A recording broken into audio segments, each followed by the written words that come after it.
Hello, my name is Massimo Mazzucco. I am a filmmaker and a blogger. I've been studying the events of September 11 since the day they happened. And currently I am a member of the 9/11 consensus panel. Based on scientific criteria, this international panel of experts on September 11 has compiled a list of the strongest evidence against the official version available to this day. As a filmmaker, I've also made 3 documentaries on this highly controversial issue. The first one, Inganno Globale, was broadcast in 2006 by Italian television and ended up triggering a national debate on September 11 in my country that lasted a good couple of years. The second film was completed in 2009 and is called The New American Century. This film takes a look at the historical, economical, and political background that was possibly behind the very origin of the 9/11 attacks, the so-called inside job hypothesis, just to be clear. Once you understand the geopolitical issues regarding the energetic resources in that part of the world, you will also understand the urgent need for the United States to invade Afghanistan and then Iraq, and therefore the need for a credible excuse to do so under the pretense of having been attacked on September 11. In 2013, I completed my third and last documentary on September 11, called September 11, The New Pearl Harbor. This is a very long documentary. It's actually 5 hours long. The reason for being so long is that it presents the entire history of the 9/11 debate worldwide, seen from both sides of the aisle. In other words, for each issue ever debated, you can hear both the arguments against the official version by the 9/11 Truth Movement and the arguments in support of the official version by the so-called debunkers. Because the film is so long, I've decided to make this video presentation which summarizes the main points presented in the film. Now obviously, this being a summary, I cannot prove all the statements that I'll be making here, so I encourage you to verify each and every one of them by watching the entire film. Like all my other films, this one is also available online for free on YouTube. Or if you prefer, you can purchase the DVD either at Amazon or from my website, and then you are free to make as many copies as you want to give them away to your friends. Now for the summary of the film. The film is divided in 7 parts plus the introduction. The introduction presents 12 historic parallels between Pearl Harbor and September 11. Among these parallels are the fact that both administrations knew in advance that there was going to be an attack, that in both cases top levels of the administration ordered the defense not to intervene so that the attacks could actually succeed, and that in both cases the official commissions tried to cover up the truth rather than reveal it to the public. The film then introduces the most important debunkers worldwide, in Italy, France, and the US. As we have said before, with the term debunker, we call the people who support the official version of the events given to the world by the American government.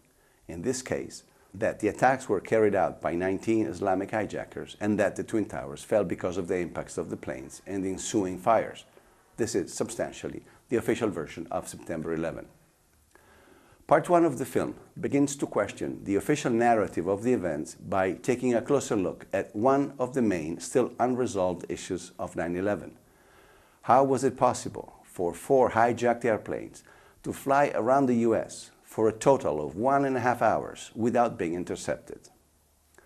The US air defense is arguably the most organized and effective in the world, and it's hardly believable that those hijackers could roam undisturbed for such a long time, in some cases even traveling hundreds of miles in one direction, before turning around and eventually hitting their target. The debunkers will tell you that the reason why the planes were not intercepted is because the hijackers turn off their transponders, the device that identifies the plane to the air traffic controllers, thus making the airplanes very difficult to locate. This is the first big lie of September 11. By analyzing the interviews and the radio communications of the air traffic controllers, it turns out that, except for brief moments of confusion, all 4 airplanes were being tracked at all times. 8,200 feet. 8,200 feet, and he's on the same code that he was before. They knew where they were, but they couldn't get to them. And the real reason for not being able to get to them is that on September 11, so many military exercises had been scheduled at the same time that only 4 jets remained on alert to defend the entire northeastern sector of the United States. I've determined, of course, that with only 4 aircraft, we cannot defend the whole northeastern United States. That was the sensation of frustration, of I don't have the forces available to do anything about this. The frantic search for fighters to be used against the hijacked airplanes can be clearly heard on the radio communications recorded by the military and the air traffic controllers. And you guys are the closest, and we need somebody airborne. Duluth, you got no fighters. Syracuse 2 airborne in 20 minutes. You got no weapons. They just go on a strafing run up to the range. They blew all their load. So the question becomes whether sending away so many fighters on the same day was intentional or was it just a coincidence? The debunkers will tell you that it was just bad luck, that it was unfortunate that on that particular day there were practically no planes ready to defend the country. This is the second big lie of September 11.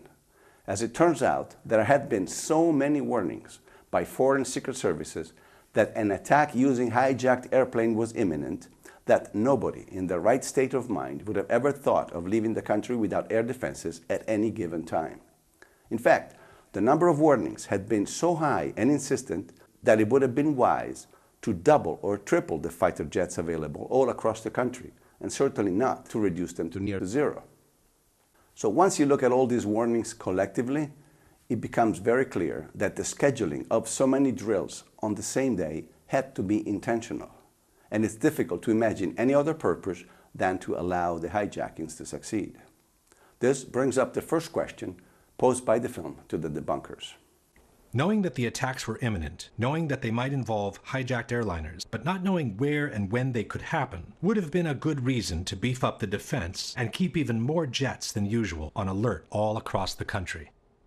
Why instead schedule so many exercises in one day while leaving only 4 jets on alert to defend the very sector of the country that was most likely to be attacked?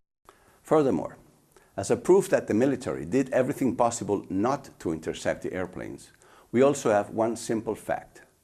When the top generals in charge, Myers and Eberhard, knew by their own admission that the country was being attacked by hijacked airplanes, at 9:03 that is, when the second tower was hit, neither general thought of recalling the fighters that were out doing the exercises. In fact, General Eberhard chose to disappear from radar and went literally incommunicado for over 30 minutes during the most crucial hours of the attacks. Only at 11 past 10, more than 1 hour after everyone in the world knew that the country was under attack by hijacked airplanes, were the military drills finally suspended. This is Captain Taylor calling from Cheyenne Mountain Flight Control. Yes. What we need you to do right now is to terminate all exercise inputs coming into Cheyenne Mountain. By then, also the 4th hijacked airplane had been turned into a pile of smoking rubble. That brings up the following questions. After having realized that the country was being attacked by hijacked airplanes at 9:03, why didn't Eberhard immediately suspend all the war games and recall all the available jets to their bases? Why didn't Myers order him to do so after having been briefed by Eberhard on the ongoing attack? And why hasn't the 9/11 Commission ever asked either general these most fundamental questions? Also, Donald Rumsfeld, the very Secretary of Defense, went missing without a clear explanation for at least half an hour during the crucial hours of the attack. In fact, the entire chain of command had been butchered to such an extent by untrained substitutes and unjustified absentees that it made it literally impossible for the air defense to intervene effectively against the hijacked airplanes, even if they had tried to. At the end of the day, however, the most surprising fact may be that, despite this catastrophic failure to defend the country, most of the people involved at the highest levels kept their posts or were even promoted to higher levels after 9/11. As if having contributed to this historic defensive failure were somehow considered an achievement and not a reason for discharge or reprimand. Richard B. Myers, despite the total breakdown under his leadership, was promoted to chairman of the Joint Chiefs of Staff, the highest military post in the country. On September 13, confirmation hearings were held for General Myers as if nothing ever happened, while people were still being pulled alive from the rubble at Ground Zero.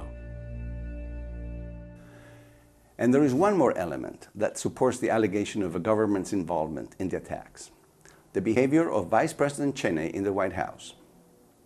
Since President Bush was away in Florida, Dick Cheney had effectively taken control of the operations from the so-called POC, the bunker located under the White House.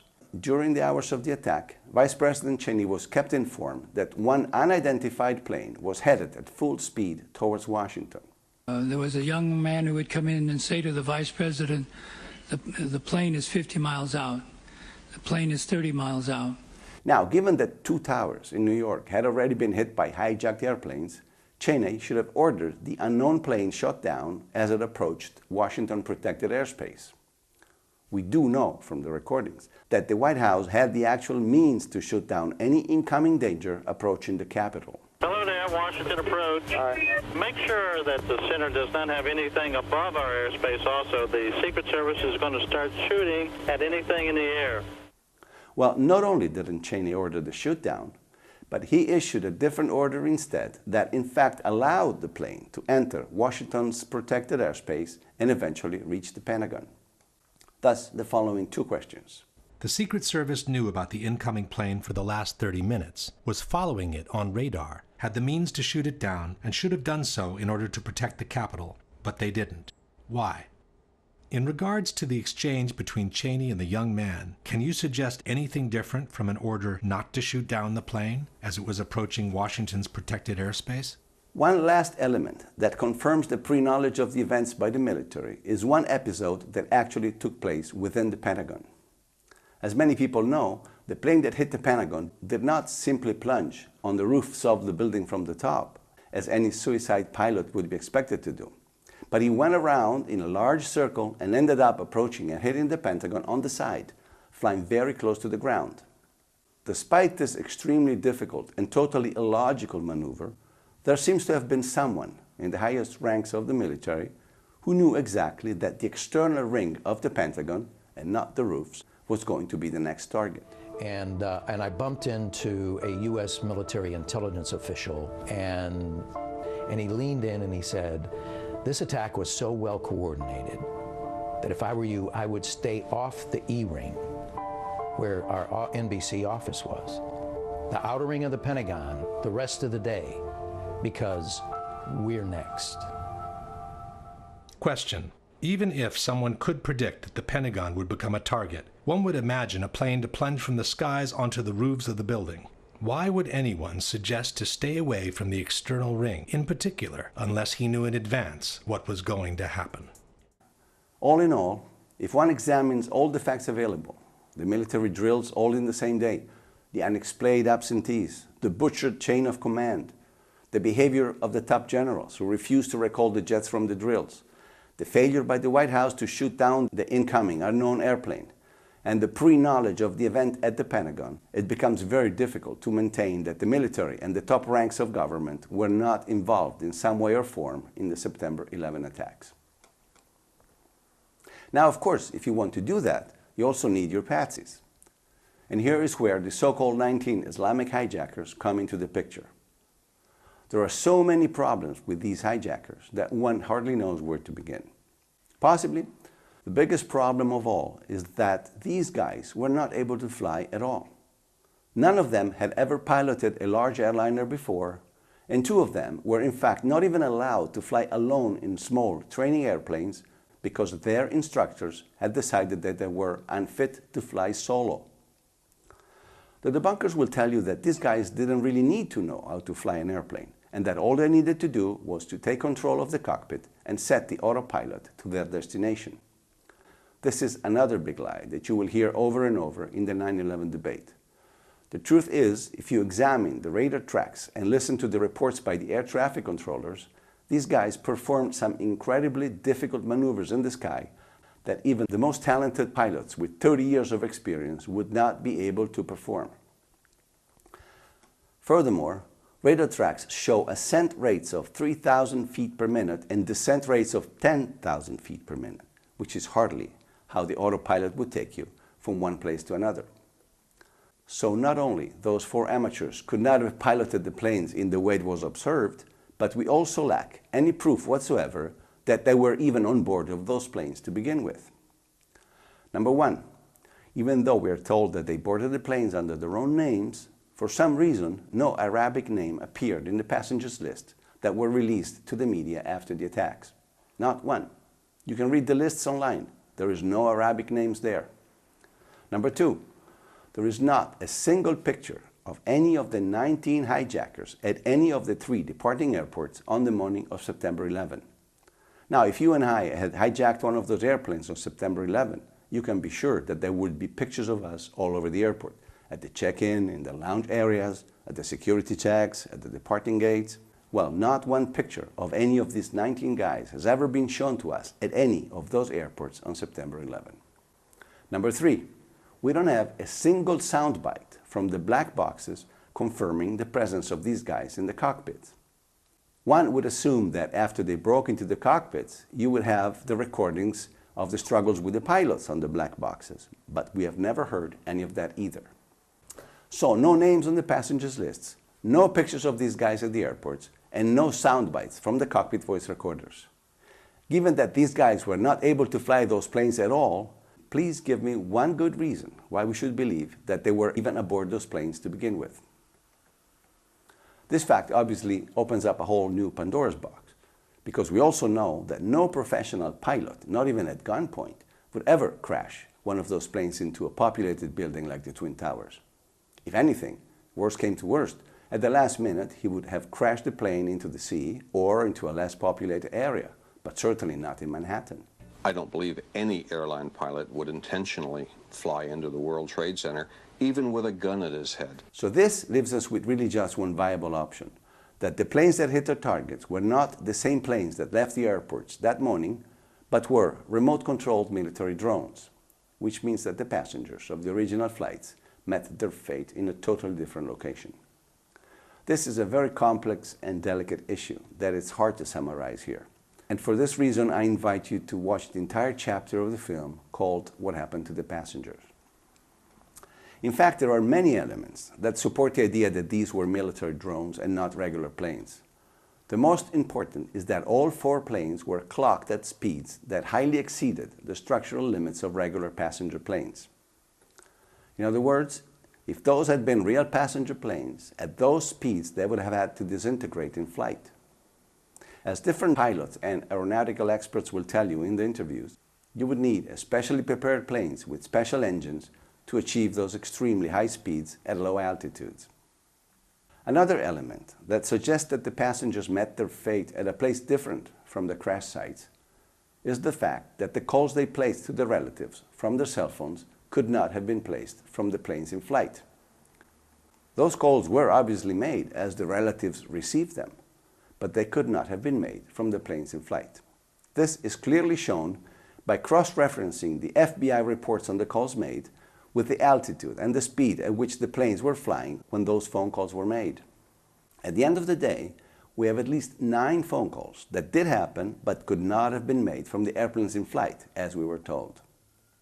In particular, there is one chilling message left in her husband's answering machine by one of the flight attendants of Flight 93, which strongly suggests that the entire hijacking operation went, in fact, very differently from the way we were told. I don't know what to say. There's 3 guys, they've hijacked the plane. I'm trying to be calm. After saying goodbye, she seems to fumble with the headset while she whispers a few more words into the mouthpiece. I hope to be able to see your face again, baby. I love you. Bye. End of message.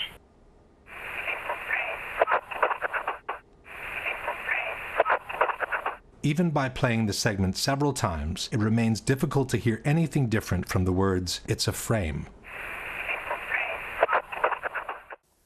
So far, we have analyzed the general problems with the hijackings and the air defense. Let's look now more closely at each of the 3 locations of the attacks: the Pentagon, the plane that allegedly crashed in Pennsylvania, and the destruction of the World Trade Center.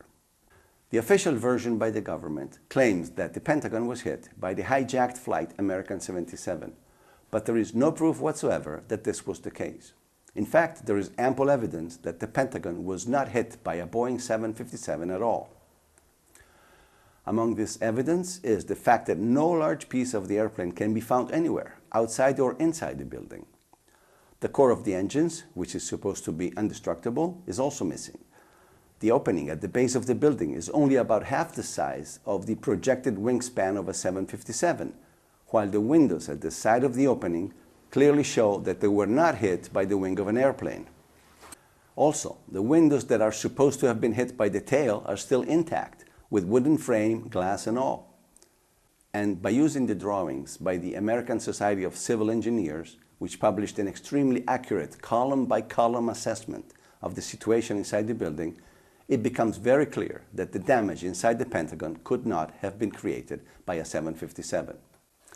This is the summary from the film of the damage analysis at the Pentagon. In conclusion, we have an opening on the first floor that's a bit more than half the projected wingspan of a 757, the tip of the left wing and most of the right wing missing without a valid explanation, the horizontal stabilizers and the tail also missing without a valid explanation, a fuselage that behaved more like a warhead than an empty cylinder made with aluminum, no trace whatsoever of the core of the two engines, and an exit hole on the C-ring that no one can rationally explain. Given all these facts, we must conclude that the damage observed at the Pentagon is not compatible with and must have been created by something other than a Boeing 757. Furthermore, there is the mystery of the missing tapes from the impact.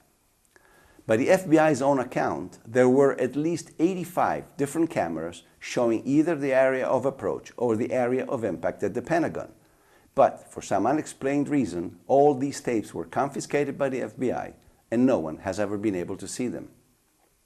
Filmmaker Michael Moore has described this problem quite clearly. I've filmed before down at the Pentagon, before 9/11. There's got to be at least 100 video cameras ringing that building, in the trees, everywhere. They've got that plane coming in with 100 angles. I want to see the video. I want to see 100 videos that exist of this. Why don't they want us to see that plane coming into the building? Only one video was released. It was actually a double video, two cameras placed next to each other, which unfortunately shows the moment of the explosion, but not the airplane in transit.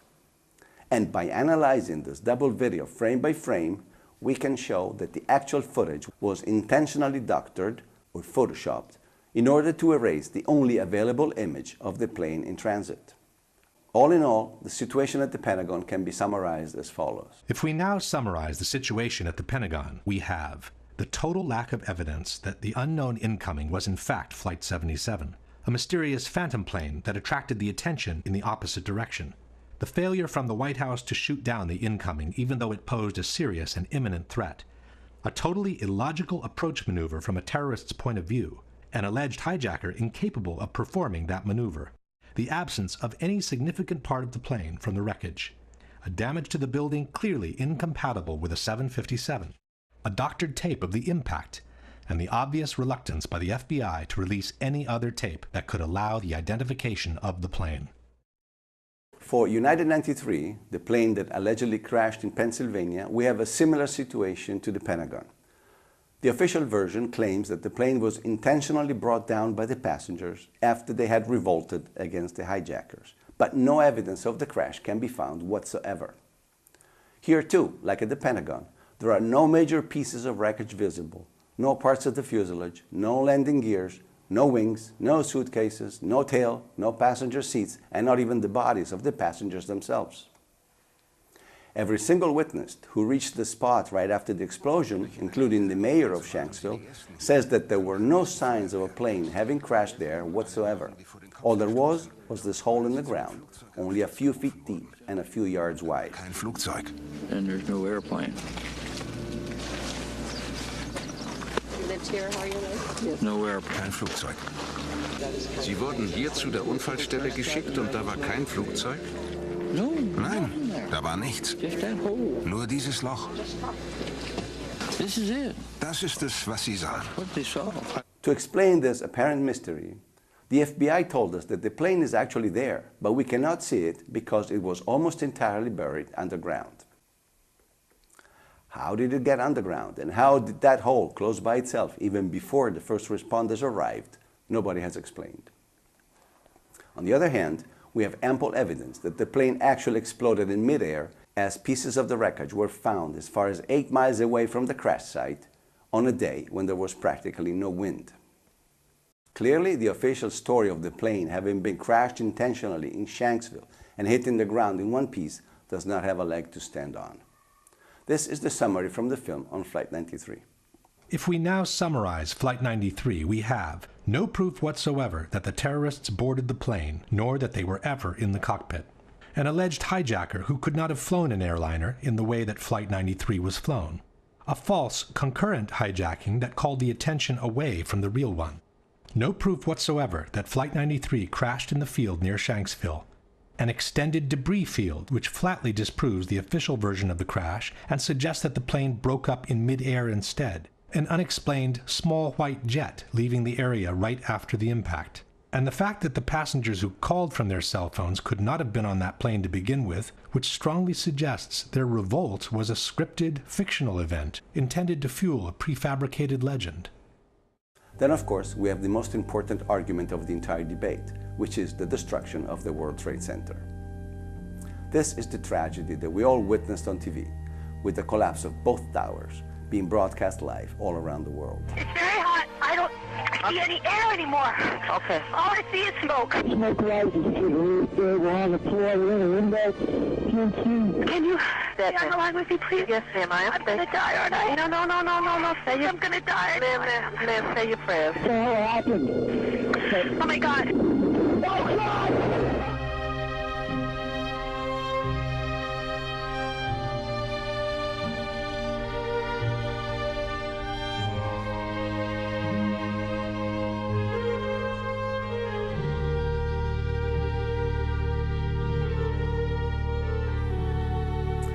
The destruction of the Twin Towers, and whether they fell on their own because of the damage by the impact, or they were brought down intentionally, has been the centerpiece of the entire debate on September 11 for many years. And here I must say one thing. When I first heard of the possibility that the Twin Towers had been demolished intentionally, I myself reacted by rejecting this idea. It's not possible, I said. Americans would never do that to themselves. But then I started looking at the evidence, and the more I looked, the more it became clear to me that this, in fact, could only have been a controlled demolition. The first thing that one should know is that the Twin Towers were not at all those wonderful jewels that we were told. They were obsolete, extremely expensive buildings, and they needed to go. The Twin Towers, in fact, were so much filled with asbestos from top to bottom that they had become a huge liability for the Port Authority, the owners at the time. The towers could no longer be repaired without incurring the skyrocketing cost of removal and disposal of the asbestos, but they could not be demolished because of the large amounts of asbestos they contained. A solution apparently was found by transferring the ownership to a private investor, one Larry Silverstein, who immediately took out a $3.2 billion insurance against the destruction of the towers by a terrorist attack. Only 6 weeks later, the towers were destroyed by a terrorist attack. Silverstein got all his money to rebuild as he wanted, and the first responders and the people in Lower Manhattan ended up breathing all the asbestos that the towers contained. The debate on the collapse of the Twin Towers has been long, complicated, and somehow confused at least up to 2006. But in 2006, things started to become more clear when an organization called Architects and Engineers for 9/11 Truth was founded by San Francisco architect Richard Gage. This organization, which counts to this day more than 2,500 signatories from all over the world, has proven with rock-solid scientific arguments that the Twin Towers did not fall for a gravitational collapse and that they could have only been destroyed by a controlled demolition. In fact, after Architects and Engineers entered the fray, the debate was substantially over. Because now, if anybody wants to keep supporting the official version of the collapses, they would have to first refute the scientific arguments by Architects and Engineers, and no one to this date has been able to do so. One of the main problems with the official version, which has been highlighted by Architects and Engineers, is the fact that the heat developed by the fires from the airplane impacts would not have been sufficient to even trigger the initial collapse, let alone to bring about the complete destruction of the two buildings from top to bottom. Along the years, the debunkers have come up with different theories in order to explain the full destruction of the two buildings by a gravitational collapse. But none of them stands to scrutiny, And in fact, the very NIST, the organization tasked by the government to explain the collapses, has simply refused to do so. To this date, we have no official explanation for the complete collapse of the two towers. Once the collapse initiated, the video evidence is rather clear. It was not stopped by the floors below, so there was no calculation that we did to demonstrate that, what is clear from the videos. This is tantamount to saying, once the Pearl Harbor attack initiated, the video evidence shows that the U.S. fleet was quickly overwhelmed by the Japanese, so we didn't feel the need to find out why it happened. Furthermore, there is ample evidence that the buildings were in fact demolished intentionally by the use of explosives. First of all, there are plenty of testimonies from reporters and bystanders of explosions heard just before and during the collapses. In fact, the New York Times has published a list of over 100 testimonies by firefighters, policemen, and first responders who claim to have heard explosions during the collapses. The debunkers, however, will tell you that there is no proof that there were explosions because, they say, no explosion was ever recorded on tape. This is patently false. Oh, there's something.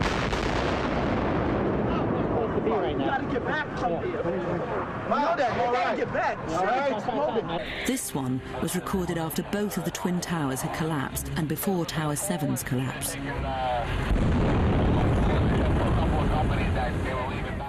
There are even explosions that can be heard in the original footage by the networks at the beginning of the collapse of the two towers. Here, the police officers, FBI is. Here, the police officers, FBI is. Another important argument in favor of a controlled demolition is the presence of these so-called squibs, the clouds of dust that appear on the sides of the towers during the collapses. These are the classic result of explosions as normally seen in controlled demolitions. The debunkers maintain that these were just windows exploding because of the air pressure. But by analyzing the actual structure of the building, one can easily prove that this theory is untenable. These are explosions, and some powerful ones indeed. Furthermore, extreme temperatures were observed under the rubble for months after the collapses, and molten steel was found in several instances. This formation is really 4 separate stories of the World Trade Center, compressed, compacted, incinerated, exposed to temperatures as hot as the inner Earth. I never knew this existed.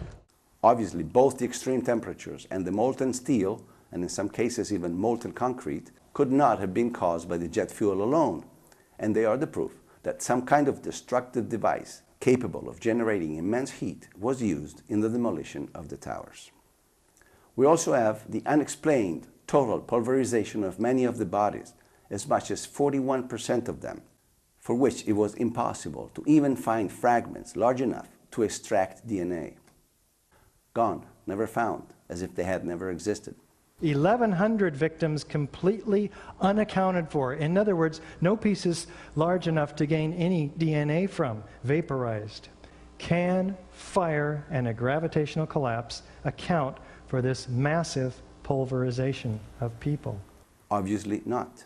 The use of extremely powerful explosives seems to be the only valid explanation for the total disappearance of so many of the victims' bodies. But the main scientific argument for a controlled demolition is the one of freefall. Imagine you dropped a piano from a window on the top floor of the tower at the same time that the tower begins to collapse. Which one do you think would hit the ground first? The piano or the top of the tower? One would say the piano, of course, because the piano has a free path towards the ground, while the tower needs to destroy the entire healthy structure below before it reaches the ground. Well, as it turns out instead, both the piano and the top of the tower would reach the ground practically at the same time. This means that they both fell with free fall acceleration. And as architects and engineers has repeatedly shown in their presentations, this could only happen if something else is removing the healthy structure below the falling tower. The fact that it's coming down at free fall says all of the energy is being used to just make it go straight down, which means it's coming down through itself and not breaking up the building as it goes. Something else has to be clearing the way. And there is only one method known to remove the structure while the top of the building collapses, and that is the use of explosives in a controlled demolition. This is how the film summarizes the main arguments regarding the destruction of the Twin Towers. At this point, we can summarize the evidence for a gravitational collapse and compare it with the one for controlled demolitions. The official explanation for the initial collapse, or sagging trusses theory, is fundamentally flawed for at least 3 reasons. There is no evidence that the fireproofing was widely dislodged from the steel trusses, no evidence for temperatures high enough to seriously weaken the steel, and no valid explanation on how the trusses could have pulled and broken the external structure on their own. At the same time, the initial collapse is fully compatible with a controlled demolition. The official explanation for the total collapse of the Twin Towers does not exist, nor was a scientific calculation ever attempted by NIST, as they have repeatedly acknowledged. At the same time, the full collapse of the buildings is fully compatible with a controlled demolition. The vertical acceleration of the upper sections to near free-fall speed makes it impossible to explain the collapses by gravitation only, without violating at least 2 fundamental laws of physics. At the same time, the near free-fall acceleration achieved by the collapsing towers is fully compatible with a controlled demolition. The amount of witnesses who reported powerful explosions and the ensuing devastation in the Twin Towers is overwhelming. Such explosions cannot be explained by jet fuel alone, while they are fully compatible with a controlled demolition. The squibs observed 30 and 40 floors below the level of collapse cannot be explained by the air pressure in a gravitational collapse. At the same time, squibs are the typical signature of controlled demolitions. Not all the diagonal cuts and V-cuts observed on the columns at ground zero can be explained by the removal operations. At the same time, these kind of cuts are another typical signature of controlled demolitions. The large area of debris around the towers, with the lateral ejection of elements weighing several tons, cannot be explained by a gravitational collapse. At the same time, these ejections are fully compatible with the use of powerful explosives. The long-lasting fires, the extreme temperatures under the rubble, the incandescent beams extracted during the cleanup, the high degree of deformation of massive steel beams, the molten steel and molten concrete observed and found at ground zero cannot be explained by jet fuel alone, nor by regular office fires. Highly effective destructive devices capable of developing extremely high temperatures must have been used as part of a controlled demolition. The almost complete pulverization of the contents of both towers, from the concrete floors to the office furnishings to the actual vaporization of victims' bodies, cannot be explained by a simple gravitational collapse. At the same time, these results are fully compatible with the presence of powerful explosives, such as those used in controlled demolitions. Unless a comprehensive, scientifically sound explanation for all the phenomena observed is presented, the only conclusion available is that the Twin Towers were brought down by some form of controlled demolition. As many probably don't even know, there was a third skyscraper from the World Trade Center that collapsed on September 11. It was the so-called Building 7. Not without a reason, Building 7 has been called the smoking gun of September 11, as the building collapsed entirely on its footprint in a little more than 6 seconds, without ever even being hit by an airplane. NIST, the governmental organization, has tried their best to come up with some explanation for this collapse due to fire, but architects and engineers has flatly refuted their explanations as totally untenable. In fact, the evidence for the controlled demolition of Building 7 is so overwhelming that even the debunkers have given up on trying to explain it as a gravitational collapse. Among the evidence for controlled demolition is the symmetry of the collapse, which requires the almost simultaneous removal of all the supporting columns in order to be achieved. And obviously there's only one known way to remove all the supporting columns at the same time, and that is through the use of explosives in a controlled demolition. Another piece of evidence is that the police and the fire department knew in advance that the building was about to be demolished when they cleared the area using the very words, "The building is about to blow up."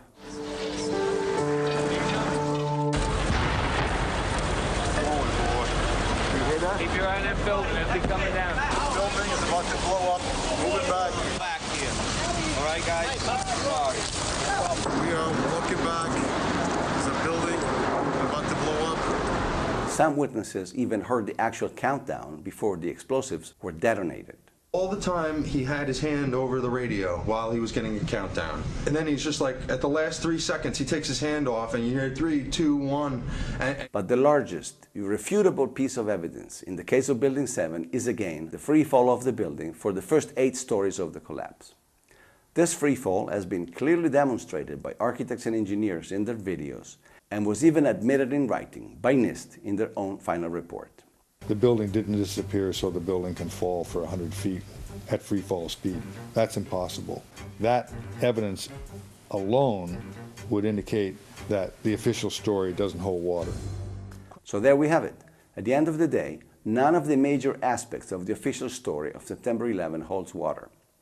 The hijackings could not have happened without the complicity of somebody in the highest levels of the defense. The hijackers could not have flown the planes in the way they were flown, and they were probably not even on board of those planes to begin with.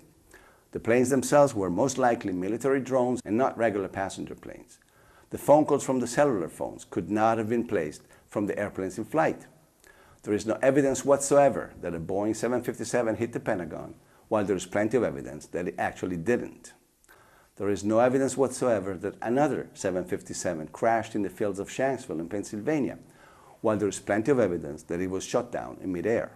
The Twin Towers could only have collapsed in the way they did as a result of a controlled demolition, and so did Building 7 in the afternoon of September 11. Now each of us is faced with the question of what to do with this evidence. Disregard it and just pretend it doesn't exist, or begin to seriously reconsider the entire issue of September 11 and the consequences it has brought on all of us in the last 15 years of our lives. This is not for me to preach, but for each of you to decide. All I can do is leave you with the last two questions posed by the film, and thank you for the time that you have spent watching this video, and hopefully the time that you will spend analyzing the full evidence from the actual documentary. This brings us to the last question, which is not only for the debunkers, but for anyone who cares about freedom, democracy, and an honest government. If you were aware of solid evidence disproving the official version and suggesting the involvement of some rogue elements of the government in the terrorist attacks, would it be more unpatriotic and anti-American to ask for a new investigation or to turn a blind eye to it and pretend such evidence doesn't exist? Given that the people's trust in institutions is of paramount importance for a nation's well-being, would that trust be better served by denying the evidence of a conspiracy or by bringing those suspected to accountability in a court of law?